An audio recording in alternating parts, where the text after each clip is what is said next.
ఆలుగడ్డ ఫ్రై చేస్తున్నానండి. చాలా సింపుల్ అండి. ఉల్లిపాయలు, కరివేపాకు, పచ్చిమిర్చి, నూనె, ఉప్పు, ఆలుగడ్డలు, పసుపు, కారం.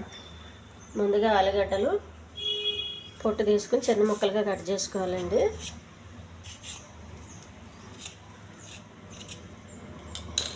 ఉల్లిపాయలు కూడా చిన్న ముక్కలుగా కట్ చేసుకోవాలి. పచ్చిమిర్చి పొడవుగా కోసుకోవాలి.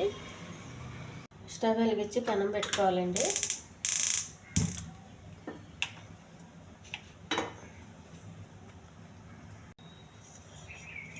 కొద్దిగా ఆయిల్,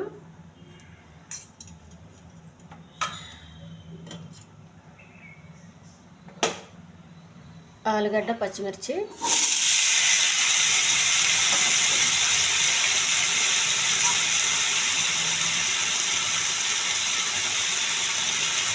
కొద్దిగా ఉప్పు అండి,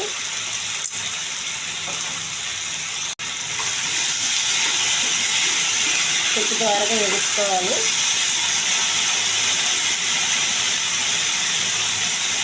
కరివేపాకు కూడా వేసేయాలి. ఇక్కడ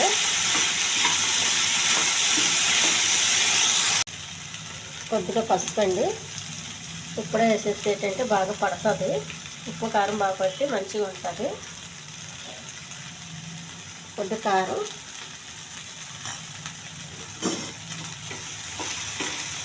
బాగా కలపాలి.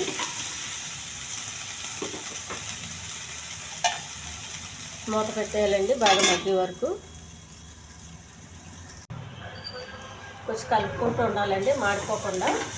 సిమ్లో పెట్టుకొని మాడిపోకుండా ఫ్రై బాగా కలుపుకోవాలండి. ఒకటికి ఒకటి ఉడకుండా ఉంటుంది. అందుకని మనం బాగా కలుపుకోవాలి. ఒకటి పెద్ద సైజు, ఒక చిన్న సైజు ఉంటుంది చూడండి. పెద్దది ఏ సరిగ్గా ఉడకదు.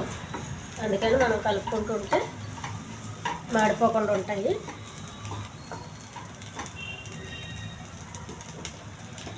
కొన్ని ఉల్లిపాయ ముక్కలండి.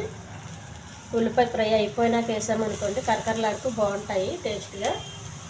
ముందే వేసేస్తే మాడిపోతుంది. అందుకని ముందే వేయకూడదు.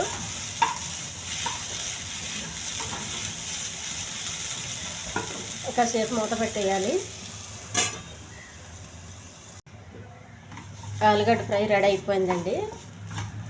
ఈ ఛానల్ నచ్చితే సబ్స్క్రైబ్ చేయండి, షేర్ చేయండి, లైక్ చేయండి.